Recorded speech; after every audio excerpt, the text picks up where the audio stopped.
The galaxy was a vast and dangerous place, filled with empires that fought endlessly for control of resources, territory, and power. For centuries, these alien civilizations had ignored Earth, a small blue planet on the edge of known space. Them, Earth was nothing more than an insignificant speck, home to primitive beings who hadn't even mastered faster-than-light travel yet. They dismissed humanity as weak, unorganized, and unworthy of their attention. But they were wrong. Deep beneath the deserts of Nevada, hidden from prying eyes, a team of scientists and engineers worked tirelessly on a project that would change everything. This wasn't just any ordinary project. It was humanity's last stand against the threats lurking in the stars above. The leader of the team was Alex Carter, a young engineer with sharp eyes and a restless mind. He spent most of his days surrounded by blueprints, wires, and glowing screens, trying to solve problems that seemed impossible. His hands were always stained with grease, but he didn't care. Every bolt tightened, every line of code written, brought Earth one step closer to survival. Alex wasn't alone in this monumental task. By his side was Samantha Sam Brooks, an astrophysicist whose passion for the stars matched her determination. To protect the planet below them, Sam had grown up gazing at the night sky, dreaming of what lay beyond it. Now, instead of marveling at the beauty of the cosmos, she focused on its dangers. She knew better than anyone how fragile Earth truly was. Her calculations and theories formed the backbone of the project, ensuring that every piece of technology worked exactly as intended. Overseeing their efforts was Lieutenant Daniel Hayes, a decorated Navy officer with a calm demeanor and a fierce sense of duty. Daniel had seen combat before, though never against aliens. Still, he understood leadership and discipline, qualities that made him the perfect choice to manage the military aspects of the operation. He trusted Alex and Sam implicitly, knowing that their combined brilliance could give humanity a fighting chance. Together, the three of them formed a bond stronger than steel, united by a shared purpose: to build something capable of defending Earth. What they were building was no ordinary spacecraft. It was called Aegis, and it represented humanity's greatest achievement, a warship, unlike anything the galaxy had ever seen. Its sleek black hull gleamed faintly under the artificial lights of the facility, hinting at the advanced technology. Hidden within, powered by an experimental fusion core, Aegis could manipulate gravity itself, allowing it to move faster and more precisely than any other ship. Its weapon systems were equally impressive, harnessing plasma energy to unleash devastating attacks. In short, Aegis wasn't just designed to defend, it was built to dominate. But such ambition came with risks. The project was shrouded in secrecy, known only to a select few outside the facility. Even members of Earth's government weren't fully aware of its scope. Funding flowed through shadowy channels, and the workers lived in isolation, cut off from the rest of the world. Many questioned whether all this effort was worth it. After all, Earth hadn't faced a direct threat from space. Yet, unbeknownst to the team, their work had already drawn unwanted attention. Far away, in the heart of the Krylos Dominion, Emperor Drexel Vorn sat on his throne, listening intently to reports from his reconnaissance drones. The Krylos were a ruthless empire, feared across the galaxy for their brutal conquests and insatiable hunger for expansion. Their ships prowled the stars, like predators, searching for new worlds to conquer. When their sensors detected strange energy signatures emanating from Earth, curiosity turned into suspicion. Drexel leaned forward, his golden armor glinting in the dim light of the chamber. "Explain again," he demanded, his voice low and menacing. One of his advisors hesitated before speaking. "We believe they are constructing some kind of weapon, my lord, something powerful enough to disrupt our operations." The Emperor narrowed his eyes. Primitive humans? Building weapons? Ridiculous. Yet doubt lingered in his mind. If there was even a sliver of truth to the report, it posed a potential threat to his empire. And Drexel did not tolerate threats. "Send a fleet to investigate," he ordered. "These humans think they can challenge us. We will crush them." Back on Earth, life continued as usual. Most people remained blissfully unaware of the storm. Brewing in the heavens above, cities buzzed with activity, children played in parks, and politicians argued over trivial matters. Only a handful of individuals knew the truth that danger loomed on the horizon, carried by ships belonging to an alien race bent on domination. As the Krylos fleet approached Earth's solar system, tension mounted inside the Nevada facility. Alex worked late into the night, double-checking every system aboard Aegis. Sam ran simulations, testing scenarios where Aegis might face overwhelming odds. Daniel paced the corridors, reviewing strategies and preparing his crew for whatever lay ahead. None of them slept much. Time was running out. Finally, the day arrived. The Krylos entered Earth's orbit without warning, their massive ships casting ominous shadows over the planet below. A transmission crackled through Earth's communication networks, demanding unconditional surrender. Humanity's leaders scrambled to respond, unsure how to handle the situation. Some argued for diplomacy, hoping to avoid bloodshed. Others wanted to fight back immediately, convinced that showing weakness would only embolden the invaders. It was then that Aegis emerged from behind the moon, its presence silencing everyone who saw it. The ship moved with grace and precision, exuding an aura of raw power. At its helm stood Captain Laura Bennett, a seasoned pilot chosen specifically for this moment. Her voice rang clear and steady as she addressed the Krylos. "Leave this system. Now," she said, "you have been given fair warning." For a brief moment, silence reigned. Then laughter erupted from the Krylos flagship. Emperor Drexel sneered at the audacity of these humans daring to defy him. His forces outnumbered hers 10-1. Victory seemed inevitable. But what happened next shocked everyone, including Laura herself. Aegis unleashed its arsenal, demonstrating capabilities far beyond anything the Krylos had anticipated. Plasma beams sliced through enemy cruisers like paper, while gravitational pulses disrupted their formations. Within minutes, half the Krylos fleet lay crippled or destroyed. Stunned silence followed as the remaining ships retreated, fleeing into the void. News of Earth's unexpected strength spread rapidly across the galaxy. For the first time, the universe realized that humanity was not to be underestimated. Word traveled from star system to star system, sparking fear and awe in equal measure. No longer could Earth be dismissed as a primitive backwater. Thanks to Aegis, it had earned respect, and perhaps even a little admiration. Yet amidst the celebrations, questions lingered. What price had been paid for this victory? And what challenges still awaited humanity in the vast unknown? Only time would tell. For now, Earth stood tall, ready to face whatever came next. The galaxy was in chaos. News of Earth's sudden and unexpected display of power spread like wildfire, reaching every corner of known space. Alien civilizations that had once dismissed humanity as insignificant now watched with a mix of fear and fascination. The Krylos Dominion, humiliated by their crushing defeat, retreated to lick their wounds, but whispers of revenge echoed through their ranks. Other empires, alliances, and factions debated what this new development meant for the balance of power. Some saw Earth as a potential ally. Others viewed it as a threat that needed to be eliminated before it grew too strong.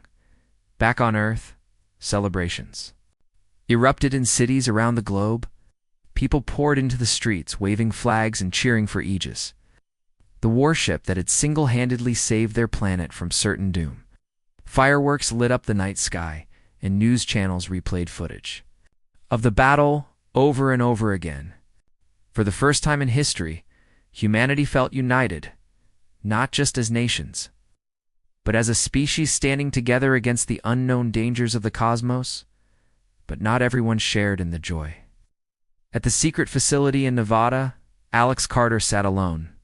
In his workshop, staring at the glowing screens in front of him, his hands rested on the edge of the desk, fingers tapping nervously against the metal surface. He couldn't shake the images of destruction from his mind, the burning wreckage of alien ships, the lives lost in an instant. Yes, they had won, but at what cost? Was this really the future he wanted to build, a galaxy ruled by fear and violence? Sam. Brooks found him there hours later, slumped in his chair with dark circles under his eyes. She placed a hand on his shoulder, her voice soft but firm. We did what we had to do, Alex. If Aegis hadn't been ready, Earth would have been destroyed. I know, Alex replied, rubbing his temples. But does that make it right?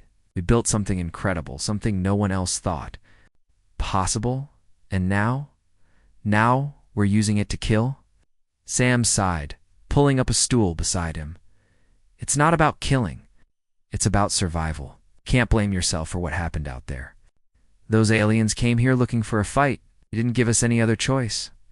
Alex nodded slowly, though doubt still lingered in his expression. Sam understood how he felt. She wrestled with the same questions herself, but she also knew they couldn't afford to second-guess their decisions now, not when the galaxy was watching, not when more threats could appear at any moment. Meanwhile, Captain Laura Bennett stood aboard Aegis, overseeing repairs and analyzing data from the battle. Though exhausted, she refused to rest until every system was checked and double-checked. Her crew worked tirelessly alongside her, fueled by adrenaline and pride. They had faced impossible odds and emerged victorious. But Laura wasn't naive enough to believe this was the end. She had seen the look in the eyes of the Krylos commander before his flagship fled, a mixture of fury and hatred. This wasn't over. It was only the beginning. As if to confirm her suspicions, reports began flooding in from deep space monitoring stations. Recon drones detected unusual activity near Earth's borders. Ships belonging to various alien factions lingered just outside sensor range, observing silently. Some were clearly military vessels, armed to the teeth. Others appeared to be scouts or spies, gathering intelligence on Aegis and its capabilities. Whatever their intentions, one thing was clear: Earth was being watched closely. President Richard Monroe convened an emergency meeting with his top advisors to discuss the situation. The Oval Office buzzed with tension as experts presented their findings. General Harold Green, head of Earth's newly formed Space Defense Initiative, argued for immediate action. "We need to strike first," he said, slamming his fist on the table. "Show these aliens that we're not afraid to use our strength." Senator Gregory Hart, however, disagreed. "Attacking without provocation will turn the entire galaxy against us," he countered. "We should focus on diplomacy. Find allies among the peaceful species. Strength is important, yes, but so is trust." Monroe listened carefully, weighing both sides of the argument. Finally, he leaned back in his chair, his face etched with exhaustion. "We'll do neither for now," he decided. "Earth needs time to recover and prepare. Let's strengthen our defenses, improve Aegis, and monitor these outsiders. If they attack, we'll respond decisively. But until then, we hold our ground." While politicians debated strategy, ordinary citizens tried to adjust to their new reality. Schools added lessons about interstellar politics and alien biology to their curriculums. Factories ramped up production of advanced materials needed for spacecraft construction. Even small towns held community meetings to discuss evacuation plans in case of another invasion. Fear lingered beneath the surface, mingling with hope and determination. In the midst of all this, Daniel Hayes spent his days training new recruits for Earth's growing fleet. As word of Aegis's success inspired volunteers to join the cause, Daniel found himself overwhelmed with eager faces. Some were seasoned pilots and engineers. Others had never set foot on a spaceship before. Regardless of experience, they shared one common goal: to protect their home. Daniel took his role seriously, pushing his trainees to their limits while instilling in them the values of teamwork and integrity. He often reminded them that technology alone wouldn't win battles. It was the people behind the controls who truly mattered. "Out there," he told them during one particularly grueling exercise, "you'll face things you can't imagine. Machines might fail, weapons might jam. But if you have each other's backs, you'll survive." Among the recruits was Mia Torres, a sharp-eyed analyst who had joined after losing her family in a previous alien skirmish. Though young and inexperienced, Mia possessed a natural talent for spotting patterns and solving problems.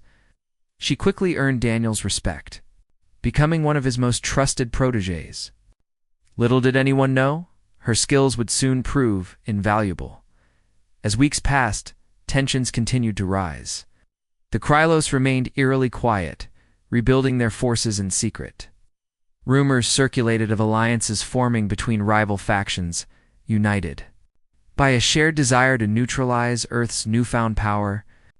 Meanwhile, the Zorathian Syndicate, a group of ruthless pirates known for their cunning and greed, began offering their services to anyone willing to pay for information about Aegis.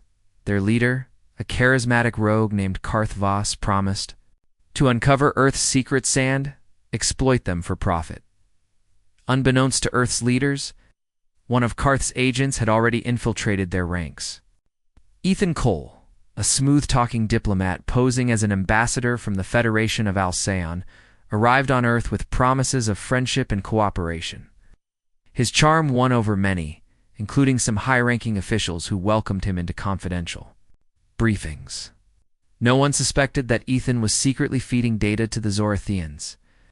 Piecing together a detailed profile of Aegis and its crew, Ethan's true nature came dangerously close to being exposed when Mia noticed inconsistencies in his reports. During a routine analysis of intercepted transmissions, she discovered encrypted messages hidden within seemingly harmless diplomatic updates. Suspicious, she dug deeper, cross-referencing timestamps and locations. What she uncovered chilled her to the bone. Ethan wasn't who he claimed to be. Confronting him required careful planning. With Daniel's help, Mia arranged a private meeting under the guise of discussing trade agreements.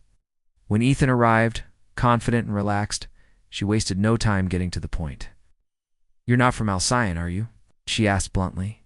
Holding up a tablet displaying evidence of his betrayal, Ethan's smile faltered, but only for a moment. In a flash, he lunged for the door, knocking Mia aside as alarms blared throughout the facility. Guards scrambled to intercept him, but Ethan managed to escape. Disappearing into the night with critical data in hand, the incident sent shockwaves through Earth's leadership. Trust became a rare commodity, and security measures tightened overnight. Facilities went on lockdown. Communications were encrypted beyond recognition, and background checks became mandatory for anyone with access to classified information. Despite these precautions, the damage had been done. Ethan's theft left Earth vulnerable, and the galaxy braced for what might come next. Through it all, Alex, Sam, and Laura remained steadfast in their mission. They knew the road ahead would be difficult, fraught with challenges they couldn't yet anticipate. But they also knew one thing for certain. Humanity had proven itself capable of greatness. Whether that greatness led to peace or further conflict remained to be seen. For now, Earth stood tall, ready to face whatever the stars threw its way. The galaxy was a noisy place, full of whispers and rumors about Earth. The news of Aegis's power traveled faster than anyone expected, sparking fear and curiosity among alien civilizations. Some species admired humanity's bravery, saw it as a challenge to their dominance. For Earth, the sudden attention was both a blessing and a curse. While some factions reached out with offers of friendship and alliances, others plotted in secret, waiting for the right moment to strike back. At the Nevada facility, Alex Carter and Sam Brooks worked tirelessly to improve Aegis. They knew that the warship had performed well in its first battle, but there was no room for complacency. If Earth wanted to survive, they needed to stay ahead of their enemies. Every day brought new challenges, upgrading weapon systems, reinforcing the hull, and testing experimental technologies. Sleep became a luxury neither could afford, but neither complained. They understood the stakes too well. Daniel Hayes spent his time training recruits, preparing them for battles that might come sooner than anyone hoped. He pushed his team hard, teaching them not just how to fight, but how to think strategically. Out there, he often said during drills, "You won't have time to second-guess yourself. Make your decisions quickly, trust your instincts, and rely on your crew." His lessons weren't just about tactics, they were about survival.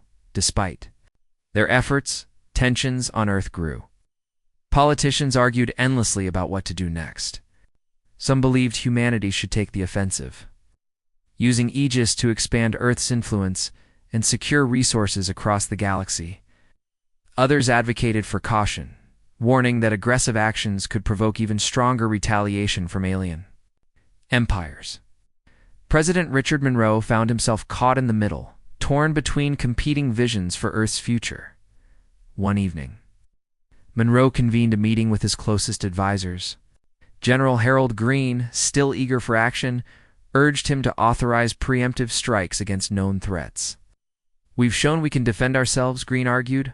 "Why stop there? Let's claim our place among the stars." Senator Gregory Hart shook his head. "That kind of thinking will only lead to more conflict. We need allies, not enemies. Diplomacy is our best chance at long-term peace." Monroe listened carefully, weighing both sides. Finally, he sighed. "For now, we hold steady," he said.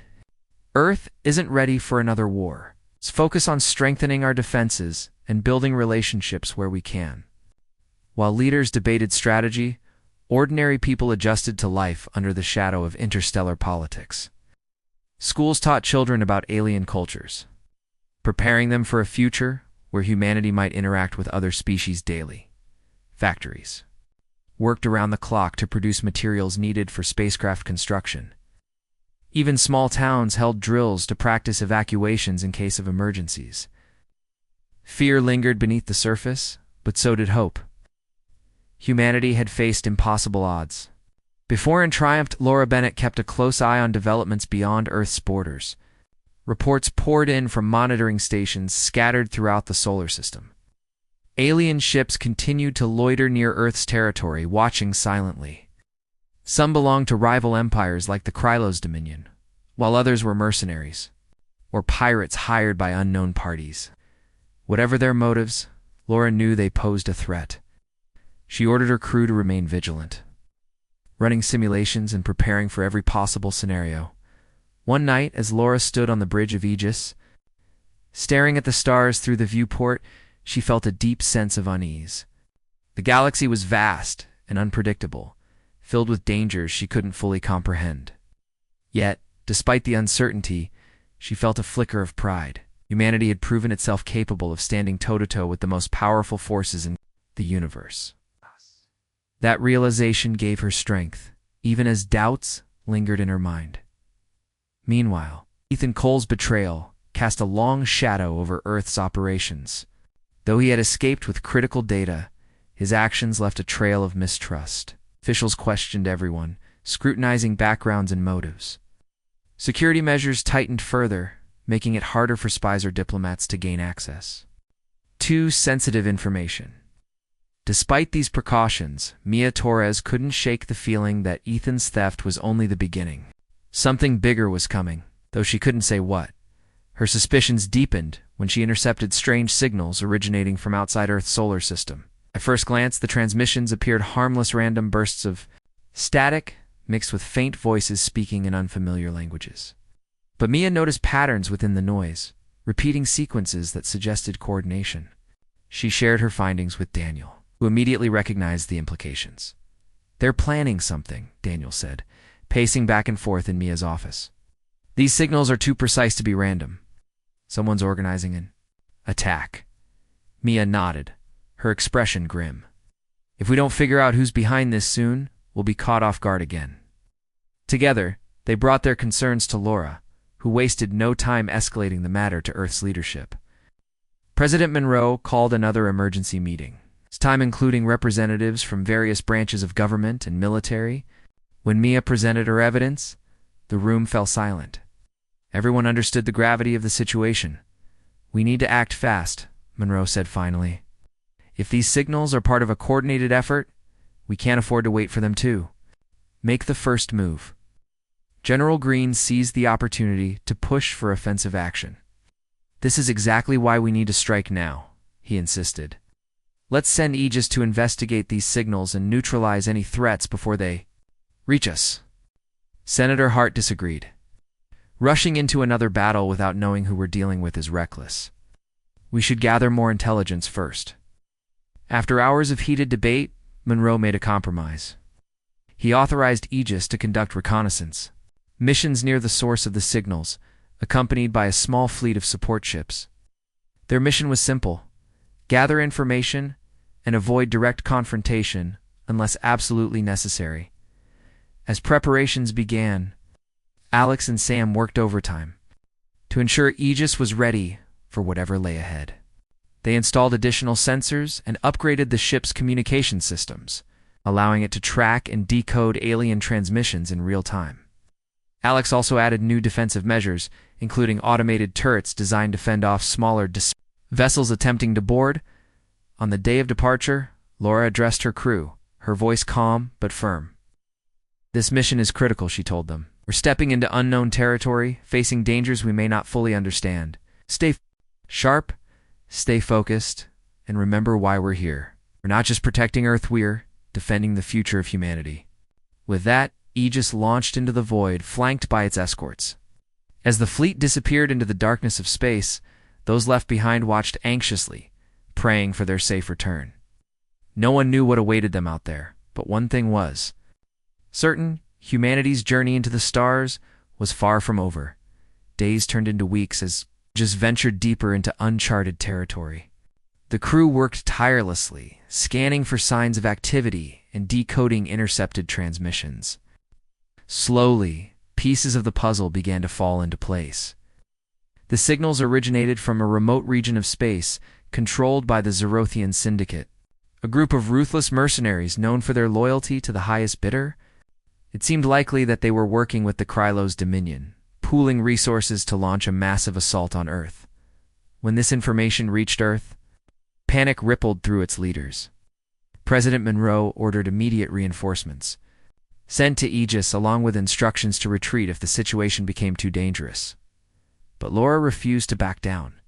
She knew they were close to uncovering something vital, something that could tip the scales in humanity's favor.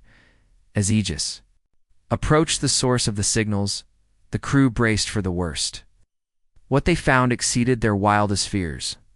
Hidden within an asteroid field was a sprawling base, teeming with activity ships being outfitted with advanced weaponry, supply lines stretching across the void, and countless alien soldiers preparing for war. It was clear: Earth's enemies were mobilizing for a second invasion. Laura hesitated, torn between gathering more intelligence and retreating to warn Earth before she could decide. Alarms blared throughout the ship.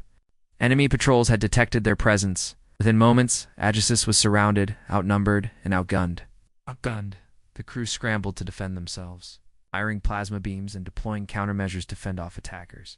For hours, the battle raged on, each side refusing to yield. Despite the odds, Aegis held its ground, thanks to Alex and Sam's ingenuity and Laura's leadership. But victory came at a cost. Several escort ships were destroyed, and damage to Aegis itself was severe. When the dust settled, Laura gave the order to retreat, limping back toward Earth with critical intel in hand. Upon their return, the crew delivered their report to President Monroe, who listened in stunned silence. The galaxy was gearing up for war, and Earth was squarely in its crosshairs. Yet amidst the despair, a spark of determination remained. Humanity had faced impossible odds before and survived. With Aegis leading the charge, they would do so again. The galaxy was on edge. News of the Zerothian base and its connection to the Krylos Dominion spread quickly among Earth's leaders, sparking fear and urgency.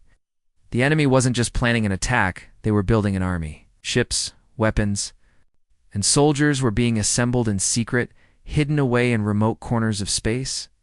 It was clear that Earth's victory over the Krylos fleet had only delayed the inevitable. A second invasion was coming, and this time it would be bigger and deadlier. Back at the Nevada facility, Alex Carter and Sam Brooks worked around the clock to prepare Aegis for what lay ahead. The warship had returned from its reconnaissance mission battered and bruised, its hull scorched and systems strained. Repairs were underway, but Alex and Sam knew they couldn't stop there. They needed to upgrade Aegis, making it stronger and faster than ever before. Every bolt tightened, every line of code rewritten, brought them one step closer to giving humanity a fighting chance. Alex spent hours poring over blueprints, his mind racing with ideas. He proposed installing new shielding technology capable of withstanding even the most powerful alien weapons. "If we're going to face their entire fleet," he told Sam during a late-night brainstorming session, "we need to make sure Aegis can take a hit." Sam nodded, her eyes fixed on the glowing screen in front of her. She was running simulations, testing how the new upgrades would perform under stress. "It's risky," she admitted.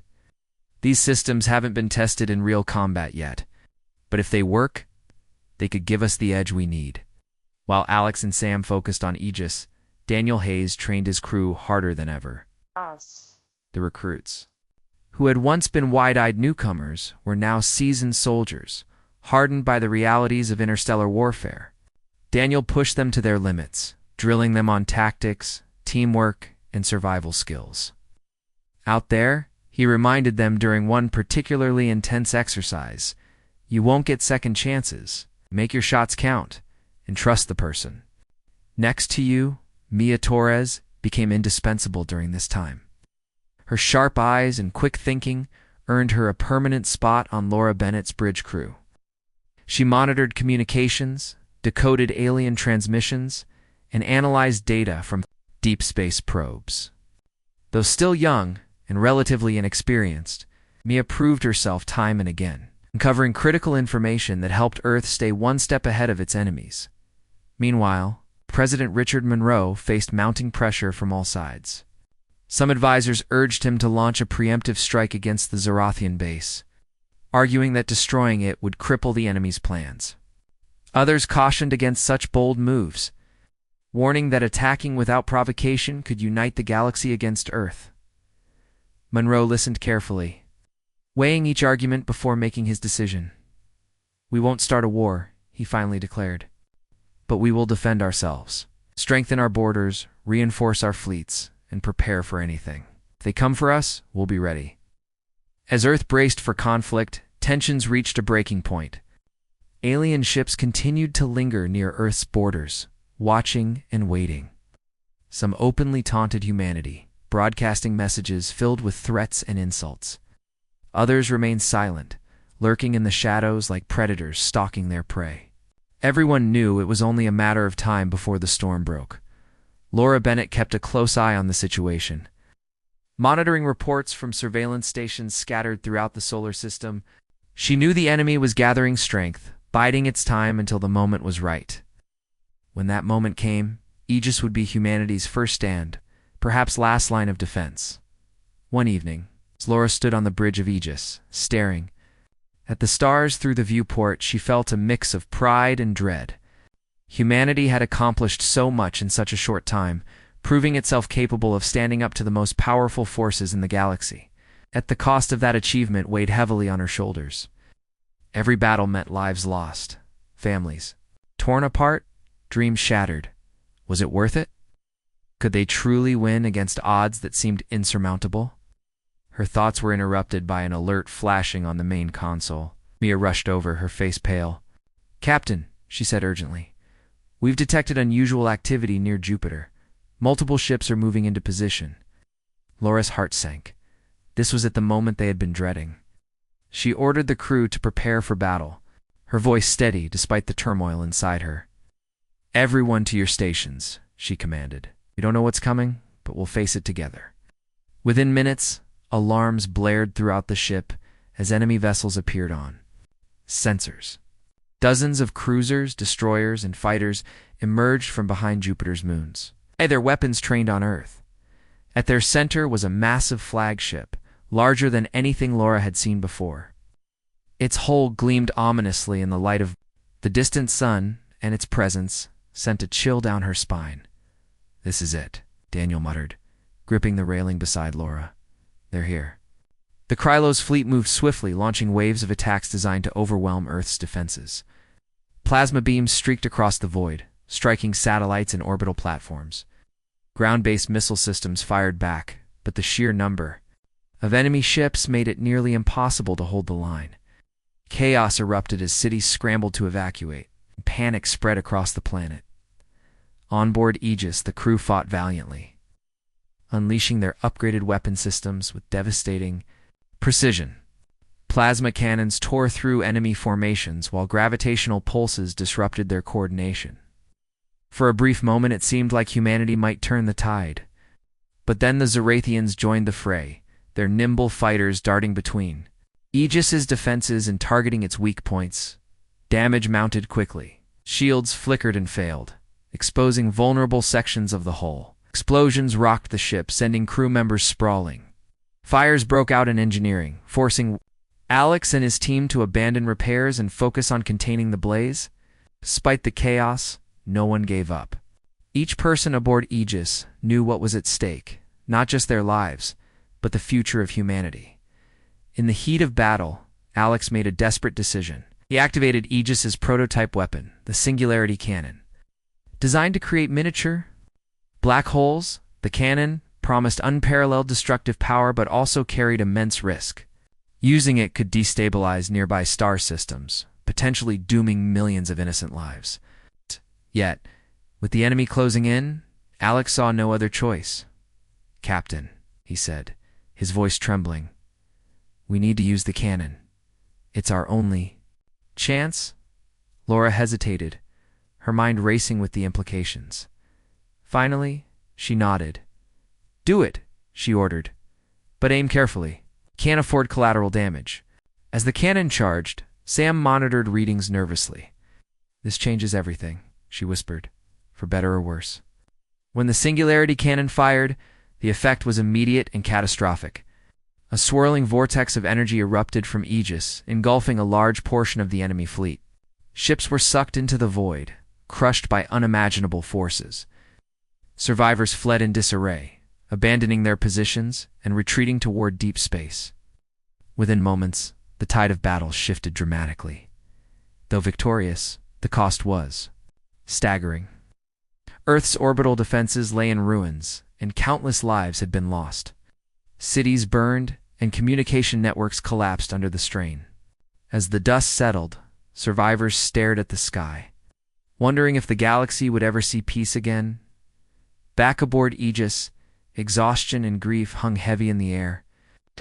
The crew worked tirelessly to repair the ship, patching holes and extinguishing fires. Alex sank into a chair, his hands trembling as he replayed the events in his mind. Had they done the right thing? Would the galaxy forgive them more? Fear them for using such a weapon? Laura walked through the corridors, checking on her crew and offering words of encouragement. She stopped briefly to speak with Mia, who was analyzing data from the battle. "How many did we lose?" Laura asked quietly. Mia hesitated, her expression grim. "Too many," she replied. "But we saved billions more. Without Aegis, Earth would have fallen." Laura nodded, though doubt lingered in her eyes. She knew the road ahead would be difficult, fraught with challenges they couldn't yet imagine. Still, she refused to give up hope. Humanity had proven itself resilient, capable of overcoming even the darkest of times. Together, they would rebuild and prepare for whatever came next, as Aegis limped back toward Earth. Trailing smoke and debris, the galaxy watched in stunned silence. For the first time, alien civilizations understood the true meaning of fear, not because of Earth's weapons, because of its unyielding spirit. And though peace remained elusive, one truth became undeniable. Humanity was a force to be reckoned with. The battle was over, but the scars it left behind were deep. Earth's skies were filled with smoke, its cities in ruins, and its people shaken to their core. The victory had come at a terrible cost. Countless lives lost, entire neighborhoods reduced to rubble, and the planet's fragile sense of security shattered. Yet, amidst the devastation, there was also a glimmer of hope. Humanity had survived. Against overwhelming odds, they had stood their ground and fought back. For the first time in history, the galaxy knew that Earth was not to be underestimated. On board Aegis, the mood was somber. The crew moved quietly through the damaged corridors, tending to repairs and caring for the wounded. Fires had been extinguished, but the smell of burnt metal lingered in the air. Panels hung loose from walls, exposing wires and circuits, and the hum of machinery was punctuated by the occasional groan of stressed metal. Despite the chaos, everyone worked with purpose, driven by a shared determination to keep moving forward. Alex Carter sat in the engineering bay, staring at the glowing console in front of him. His hands rested on his knees, trembling slightly. As he replayed the moment the Singularity Cannon fired, he had saved Earth, but at what price? The weapon's power was undeniable, but so was its potential for destruction. What if someone else discovered how to build something like it? What if humanity became the very thing it feared most? A force of unchecked violence. Sam Brooks found him there hours later, slumped in his chair with dark circles under his eyes. She placed a hand on his shoulder, her voice soft but firm. "We did what we had to do, Alex. If we hadn't used the cannon, Earth would have fallen." "I know," Alex replied, his voice barely above a whisper. "But does that make it right? We built something incredible, something no one else thought possible, and now we're using it to destroy." Sam sighed, pulling up a stool beside him. "It's not about destroying. It's about surviving. You can't blame yourself for what happened out there. Those aliens came here looking for a fight.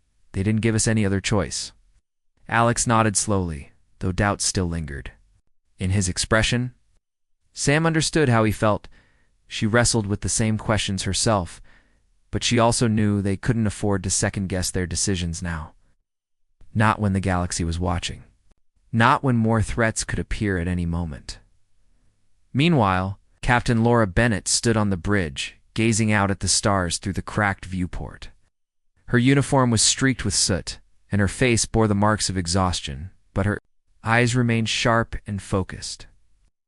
She had led her crew through hell and back, and though they had emerged victorious, the weight of command pressed heavily on her shoulders. Laura turned to Mia Torres, who was busy analyzing data from the battle. "How many ships did we lose?" she asked quietly.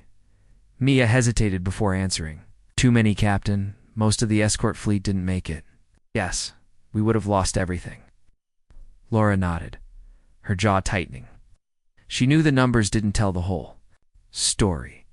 Behind every destroyed ship were families waiting for loved ones who would never return. Every casualty weighed on her conscience, a reminder of the price of survival. As Aegis approached Earth, the crew prepared for their homecoming. News of their victory had already spread across the planet, sparking celebrations in the streets. Fireworks lit up the night sky, and crowds gathered to cheer for the heroes who had saved them.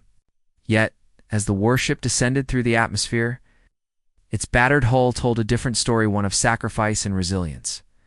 President Richard Monroe greeted the crew personally, his expression a mix of pride and sorrow. "You've done the impossible," he said, addressing Laura and her team. "Because of you, humanity has a future. But this is just the beginning. The galaxy knows what we're capable of now, and they'll be watching us closely." Monroe's words carried both promise and warning.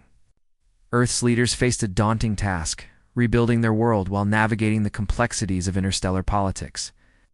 Some alien factions reached out with offers of friendship and trade, eager to align themselves with humanity's newfound strength. Others kept their distance, wary of provoking another catastrophic conflict. Trust was fragile, and alliances were uncertain.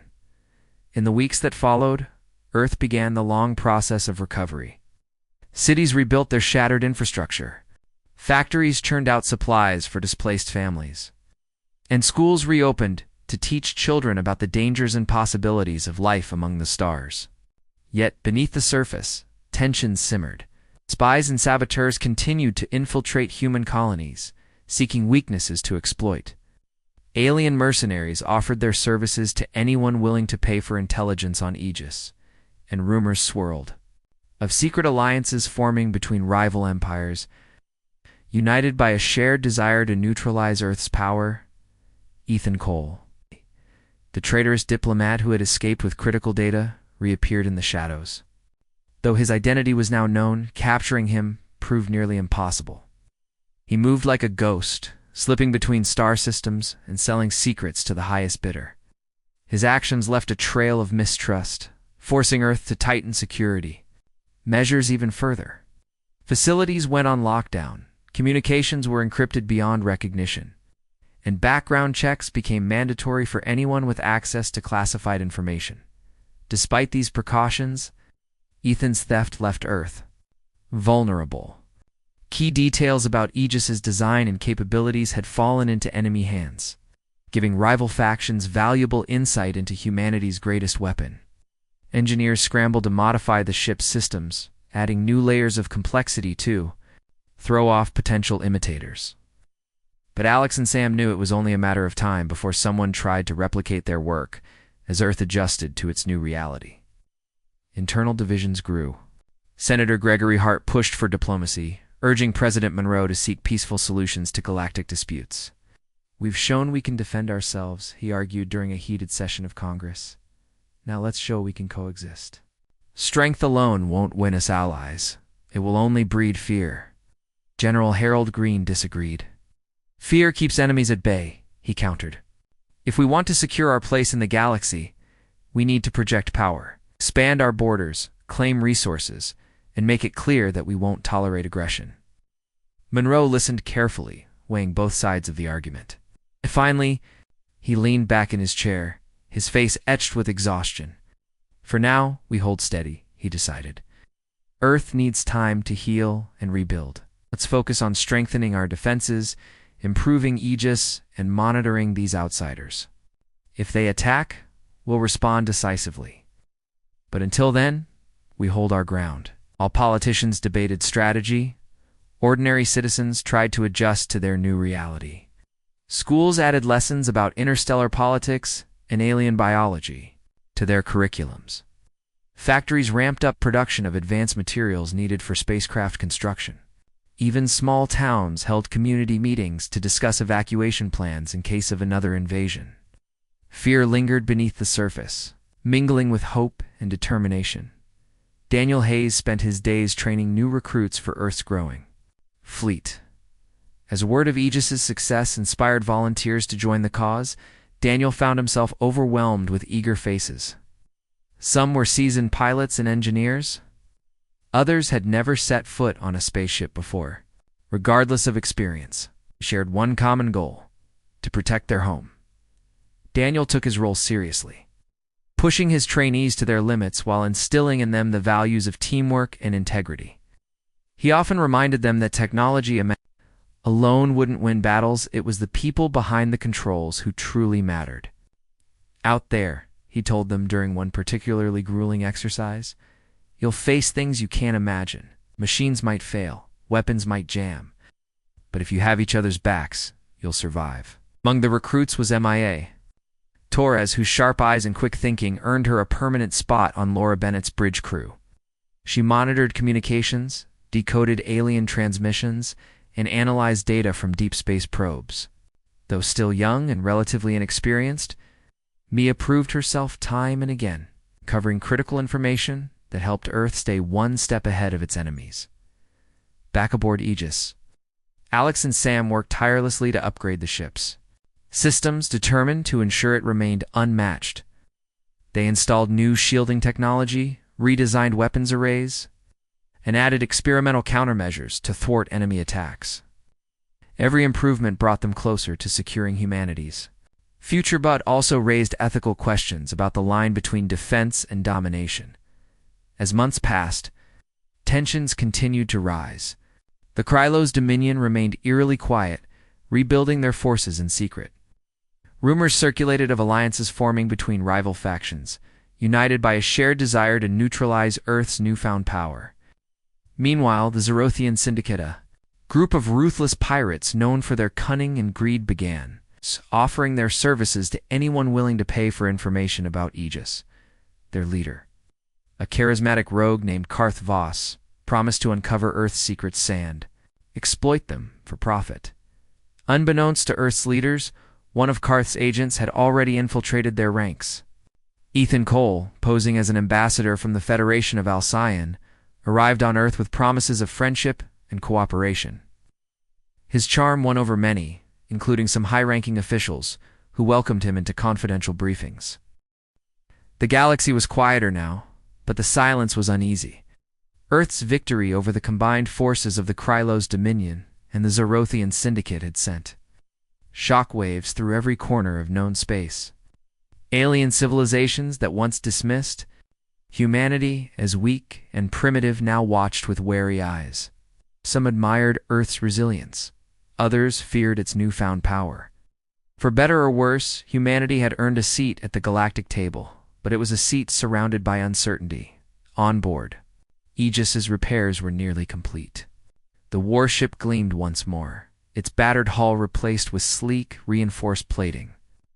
New weapon systems hummed softly beneath its surface, ready to unleash devastation if necessary. Yet, despite the upgrades, Alex Carter couldn't shake the feeling that something was missing. He stood in the engineering bay, staring at the glowing core of the fusion reactor, his mind racing with questions he couldn't answer. Are we building for peace or preparing for war? He asked aloud, though no one was there to hear him. Since the battle near Jupiter, Alex had struggled with the moral weight of his creations. The singularity cannon had saved Earth, yes, but at what cost? Entire fleets had been erased in an instant, leaving behind only voids where life once thrived. Could humanity wield such power responsibly, or would it eventually consume them? Sam Brooks found him later, sitting on the floor with his back against the wall. She sat down beside him, her expression thoughtful. I've been thinking about that too, she admitted. But I don't think we have a choice anymore. The galaxy knows what we're capable of now. If we show weakness, they'll strike again. Alex nodded slowly, though doubt lingered in his eyes. Maybe you're right, but I can't help wondering, is this really who we want to be? Species defined by fear and violence? Sam didn't answer immediately. Instead, she leaned her head back against the wall and closed her eyes. I don't know, she said finally. All I know is that we did what we had to do to survive. Maybe someday we'll figure out how to use our strength for something better. While Alex and Sam wrestled with their doubts, Captain Laura Bennett focused on the present. She knew the galaxy wasn't done testing humanity, not by a long shot. Reports from deep space monitoring stations indicated unusual activity near Earth's borders. Ships belonging to rival factions prowled just outside sensor range, watching silently. Some were clearly military vessels armed to the teeth. Others appeared to be scouts or spies, gathering intelligence on Aegis and its capabilities. Whatever their intentions, one thing was clear. Earth was being studied closely. Laura called a meeting with her senior officers to discuss the situation. Daniel Hayes, Mia Torres, and several others gathered in the briefing room, their faces serious. On the main screen, a map of nearby star systems blinked with red markers indicating potential threats. We've survived one attack, Laura began, her voice steady, but I don't believe it will be the last. These ships are here for a reason, and we need to be ready for whatever comes next. Daniel spoke up first. If they're planning another invasion, we should take the fight to them. Strike before they have a chance to regroup. Mia shook her head.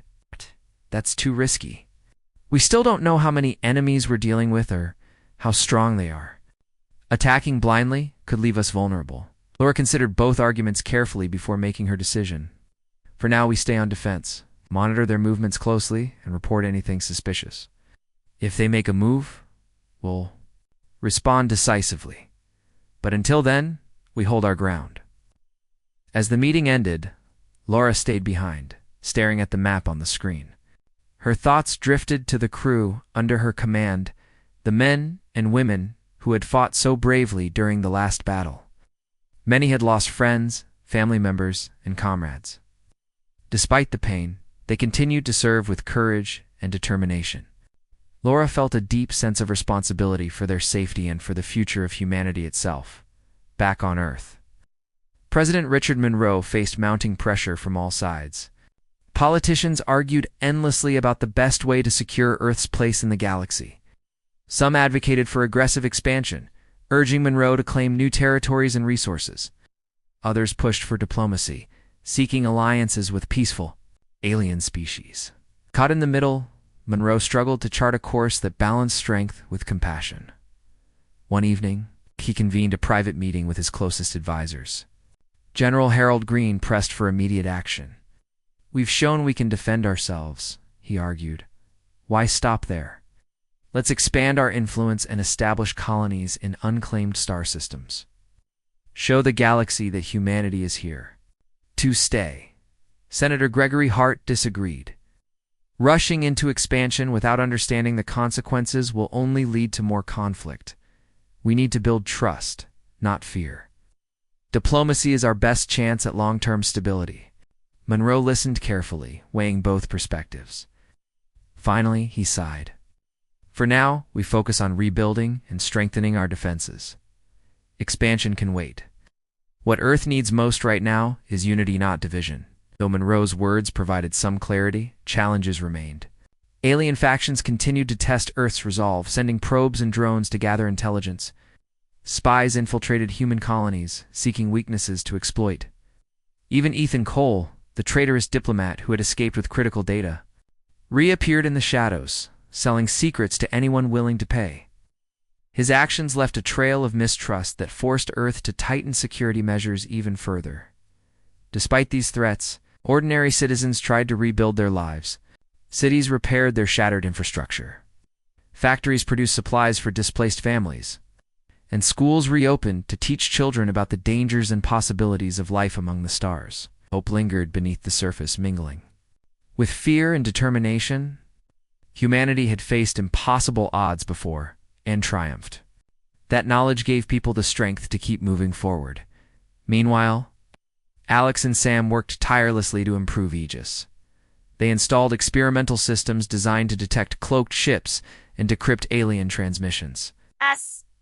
Every upgrade brought them closer to ensuring humanity's survival, but also raised ethical questions about the line between defense and domination.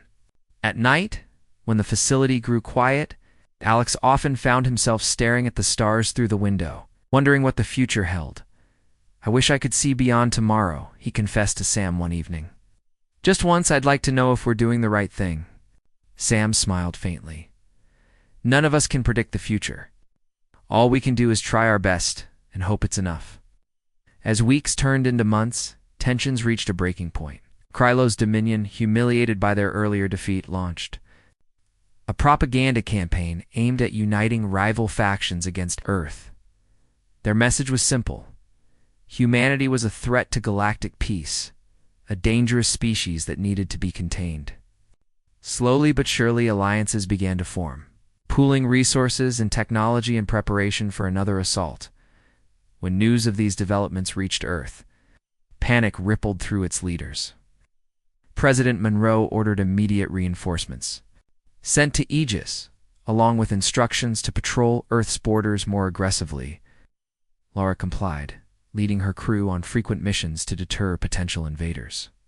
Each sortie brought them closer to the edge of conflict, heightening fears of another catastrophic war. One day, while analyzing intercepted transmissions, Mia uncovered evidence of a secret summit taking place in a remote region of space. Representatives from multiple alien factions had gathered to discuss Earth's growing influence and how to neutralize it. Among them were leaders from the Krylos Dominion, the Zorathian Syndicate, several smaller empires eager to prove their loyalty. "This is it," Mia told Laura urgently. "They're planning something big. If we don't act soon, they'll catch us off guard." Laura hesitated, torn between gathering more intelligence and launching a preemptive strike. Finally, she made her decision. "Prepare the fleet," she ordered. "We're going to send a message. Earth won't tolerate threats. Not now, not ever." With that, Aegis launched into the void, flanked by a small armada of support ships. As they approached the location of the summit, the crew braced for the worst. What they found exceeded their wildest fears. Hidden within an asteroid field was a massive assembly of alien vessels, ships, weapons, and soldiers prepared for war. It was clear Earth's enemies were mobilizing for a second invasion. Laura hesitated, torn between gathering more intelligence and retreating to warn Earth. Before she could decide, alarms blared throughout the ship. Enemy patrols had detected their presence. Within moments, Aegis was surrounded, outnumbered, and outgunned. The crew scrambled to defend themselves, firing plasma beams and deploying countermeasures to fend off attackers. For hours, the battle raged on, each side refusing to yield. Despite the odds, Aegis held its ground, thanks to Alex and Sam's ingenuity and Laura's leadership. But victory came at a cost. Several escort ships were destroyed, and damage to Aegis itself was severe. When the dust settled, Laura gave the order to retreat. Limping back toward Earth, with critical intel in hand, upon their return, the crew delivered their report to President Monroe, who listened in stunned silence. The galaxy was gearing up for war, and Earth was squarely in its crosshairs. Yet amidst the despair, a spark of determination remained. Humanity had faced impossible odds before Anne survived.